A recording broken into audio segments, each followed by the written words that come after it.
Assalamualaikum warahmatullahi wabarakatuh. Kali ini penulis mau bahas soal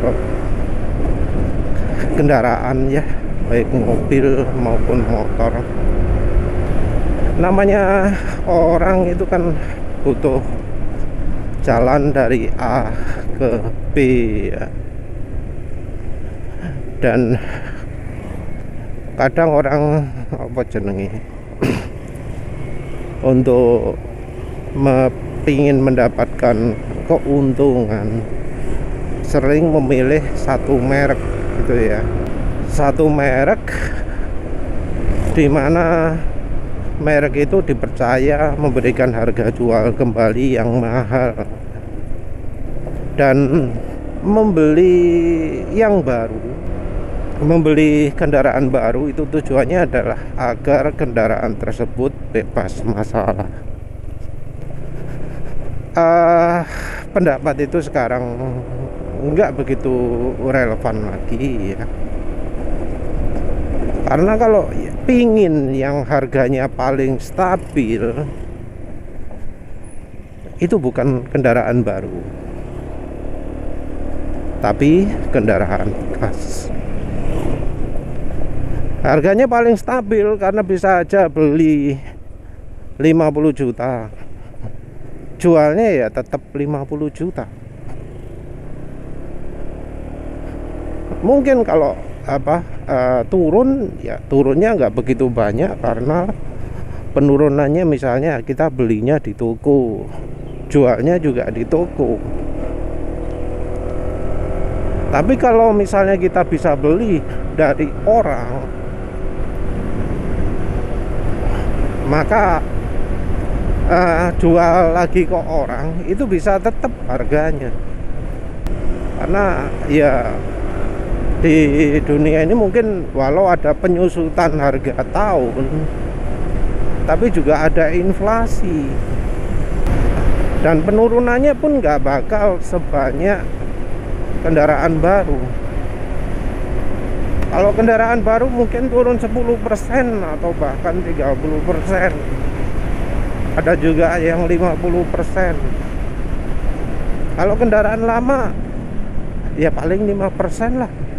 10% itu sudah karena kita beli kemahalan atau dijual murah.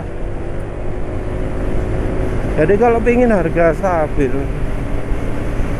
kendaraan bekas itu solusinya. Terus soal harga jual, soal kendaraannya bebas masalah, itu sebenarnya tergantung tahun ya. Dan kalau kita ngomong mobil atau motor yang banyak masalah, bisa jadi beli yang bekas itu merupakan kendaraan yang lebih bebas masalah. Apalagi kalau misal kayak motor Honda ya, walau tidak ada ada kemungkinan juga kalau yang jual itu menjual motornya karena masalahnya terlalu banyak atau sulit dipecahkan. Tapi ya kalau yang masalah ini tergantung pada ketelitian membeli. Kalau motor biasanya sih motor-motor yang umurnya baru. Karena kalau motor-motor umur lama, biasanya orang itu karena ingin beli kendaraan baru, ingin beli motor baru. Untuk soal mobil juga hampir sama. Beli mobil baru, jual mobil yang lama karena ingin beli mobil yang baru. Tapi kalau mobilnya umur baru itu berarti jelas ada masalah gitu ya. Ya memang nggak menutup kemungkinan orangnya butuh uang ya. Tapi ya beruntung lah kalau misalnya dapat kendaraan baru yang terjadi karena misalnya orangnya butuh uang. Memang ada resiko ya kalau kita beli kendaraan bekas, yaitu dapat kendaraan curian, atau ya masalah hukum yang lain gitu ya. Dapat kendaraan yang BPKB-nya nggak lengkap, surat kendaraannya nggak lengkap, jadi butuh biaya tambahan lagi ya. Jadi butuh biaya cek rangka, butuh biaya ya balik nama juga sih ya. Tentu juga resiko kalau kendaraannya tidak sehat. Oleh karena itu ya orang jadi lebih pilih untuk beli di toko ya, di toko mobil bekas, toko motor bekas. Cari ke tempat-tempat yang bisa memberitahukan cacat-cacat produk dari barangnya. Tapi satu kelemahan yang sering sekali terjadi di kendaraan bekas, yaitu kalau kendaraannya boros. Apalagi sekarang zaman kendaraan injeksi ya. Kendaraan injeksi itu pasti kalau sudah lama itu boros, karena ketika kendaraan itu mendeteksi sensor oksigennya itu sudah rusak, dia bakal pakai mode yang mode boros. Ini banyak terjadi terutama di mobil. Mobil itu kalau sudah lama akan jadi boros, baru akan irit lagi setelah sensor oksigen diganti. Karena katanya umur sensor oksigen juga pendek ya, cuma 70.000 km gitu. Kalau sudah boros seperti itu ya harus dibenahi ya, sensor oksigennya diganti. Tapi ya kadang orang itu sudah terima bahwa kalau dapat kendaraan bekas ya jangan berharap kendaraannya prima, jangan berharap top speednya tinggi, jangan harap akselerasinya oke, jangan harap kendaraannya irit. Ya karena kadang untuk mengembalikan performa kendaraan ke normalnya itu butuh biaya yang cukup besar. Tapi ya ada beberapa cara ya untuk mengembalikan kendaraan ke performa semula. Iya, terutama dari misalnya olinya ya. Kendaraan lama ya kebanyakan orang sih ya, orang itu sekarang kan berpikir bahwa oli terbaik itu oli full sintetik ya. Jadi pakai oli full sintetik, dan hasilnya adalah mesin biasanya sudah berlumpur, sudah hitam. Dan ini berlaku baik untuk ya motor atau mobil, terutama mobil sih, karena kalau di mobil kerak itu bisa sangat tebal sekali. Kalau di motor ya nggak akan numpuk-numpuk banyak sekali lah.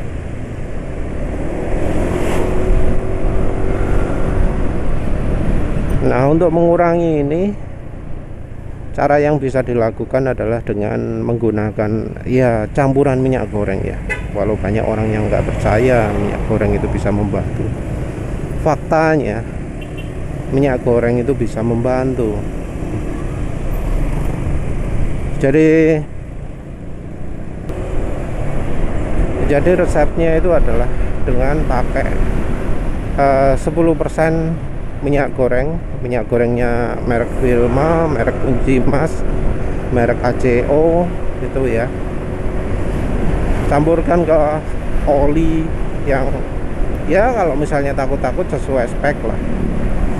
tapi penulis rekomendasinya adalah meseran B40 kalau misalnya daerahnya tidak begitu dingin. Kalau daerahnya nggak sedingin Jepang ya pakai meseran B40 dengan 10% minyak goreng.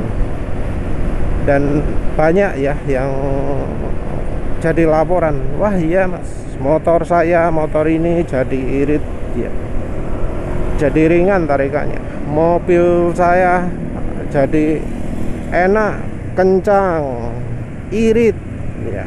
Kalau mobil sampai jadi lebih irit juga. Ini yang ngomong nggak cuma 1-2 orang, tapi banyak. Jadi ya resepnya manjur lah. Tentu kalau sudah kendaraan bekas ya, namanya oli, ganti oli ya jangan periodik. Mau mobil, mau motor, jangan pakai angka pakem. Mungkin mobil 5000 km ya jangan pakai acuan itu. Mungkin motor ada yang bilang 2000 km ya jangan pakai acuan itu. Ganti yang benar itu adalah kalau suara mesin asak-asak.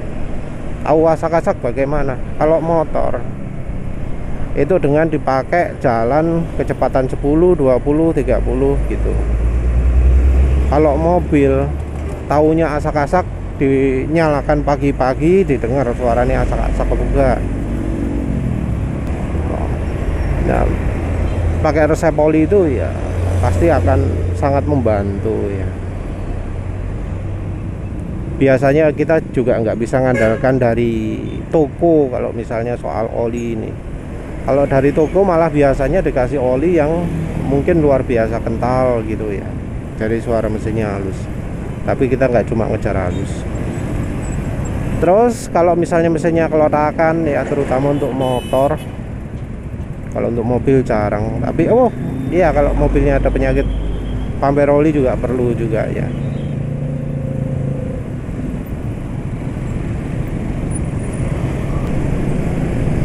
Kalau suara mesinnya kelotakan atau ada gejala pumper oli, pakai campuran sadu revitalizan ya. Tapi kalau pakai sadu revitalizan, olinya adalah meseran SI40 ya. Pakai meseran SI40 dan sadu revitalizan, sadu XGR ya, yang sasetan, soalnya lebih murah, nggak harus beli yang mahal.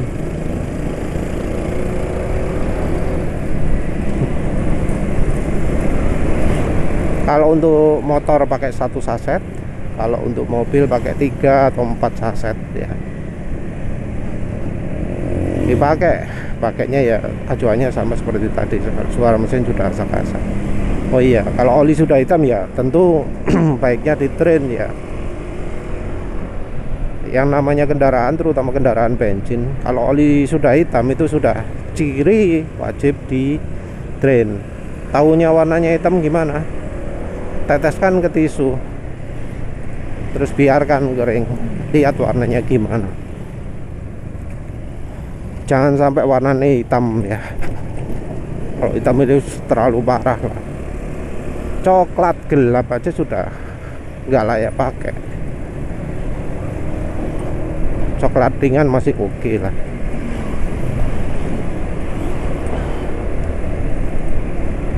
Terus soal lain-lain ya harus deteksi.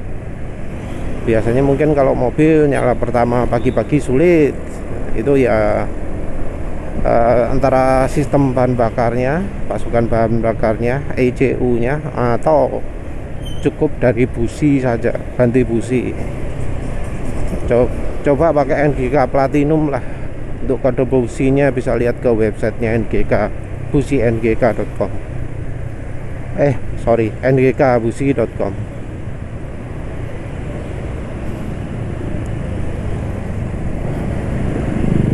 Terus apa mana ya, orang kan berpendapat bahwa kendaraan yang oke itu adalah yang pemiliknya misalnya orang kantoran ya, sering servis. Ya sebenarnya enggak juga sih ya. Sering servis itu bukan ukuran kendaraan itu sehat atau enggak. Tapi ya tergantung dari seberapa mau pemiliknya itu membenahi kendaraannya. Karena kadang seperti misalnya ya, kalau mobil bisa terjadi pemiliknya itu nggak ngerti pakai manual ya, pakai naik sehingga ketika dibeli mungkin waktu pertama pas nggak terasa, tapi setelah dipakai misalnya agak jauh luar kota kok selip kopling gitu ya, karena ternyata yang pemakainya itu sering gantung kopling. Biasanya yang melakukan seperti ini cewek ya, kan jadi cepat rusak. Kalau yang lebih ribet lagi itu kendaraan transmisi matic ya. Transmisi matic itu sistem pelumasannya pakai model apa jenenge, hidrolik ya, mobil matic,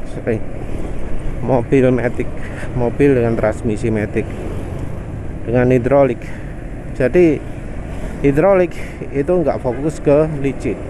Seringnya oli-oli hidrolik itu nggak licin, jadi ya kadang ya kebanyakan sistem matic itu seringnya aus, jadi banyak masalahnya. Apalagi ketika banyak orang itu juga nggak sadar bahwa yang namanya oli transmisi itu butuh diganti. Jadi salah satu yang jadi pertanyaan kalau kita beli motor itu adalah mobil matic itu, apakah mobilnya sudah pernah ganti transmisi atau enggak.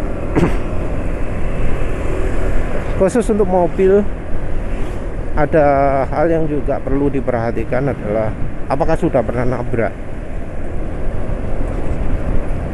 Jadi pernah nabrak ini jadi sesuatu yang besar karena kekuatan rangka, kekuatan mesin, posisi macam-macam penyakit itu juga biasanya dari tabrakan ini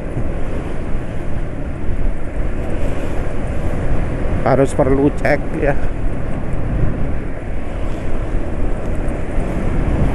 Biasanya bekas tabrakan itu ditandai dengan ya yang bagian nggak simetris, bagian yang dicat ulang, bagian yang jadi muncul karat itu ya. Kalau sekarang yang jadi penghalang juga kalau mau beli mobil itu adalah kalau mesinnya berlumpur. Kalau menurut penulis saya, selama mesinnya masih bisa jalan, mesinnya berlumpur, no problem lah, karena ya sudah terbukti banyak yang sukses bisa membersihkan lumpur dengan resep meseran B40 10% Wilma. Jadi ya mau berlumpur, kalau penulis sikat aja. Bisa jadi alasan nego untuk bikin harganya jadi lebih murah. Kalau di toko sendiri biasanya juga nolak ya kalau kendaraannya berlumpur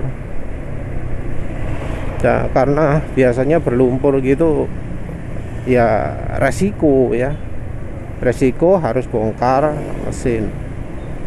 Kalau sudah bongkar mesin biasanya bakal jadi jadi ketahuan banyak penyakit di dalamnya yang kemudian memaksa ganti-ganti part yang akhirnya bisa membuat pengeluaran untuk turun mesin jadi meningkat drastis, bisa sampai ya jutaan, 6 juta gitu ya. Karena yang namanya bongkar mesin itu juga biasanya butuh ganti seal.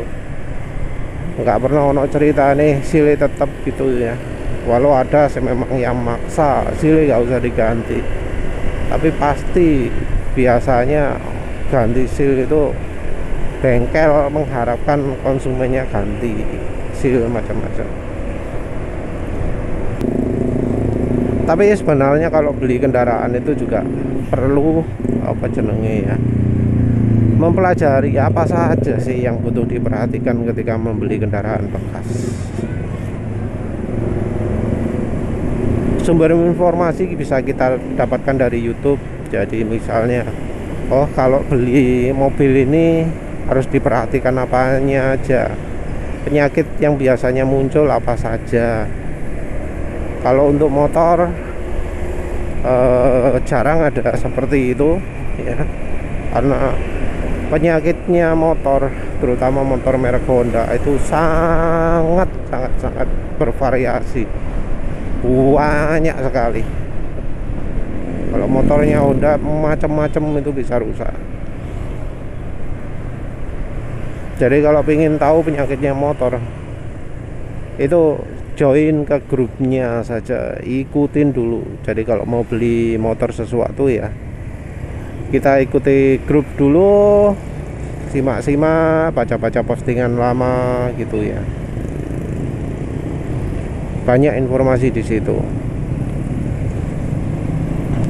Tapi ya artinya nggak bisa buru-buru beli kendaraannya. Ya wes lah, itu aja dulu. Terima kasih udah menonton. Assalamualaikum warahmatullahi wabarakatuh.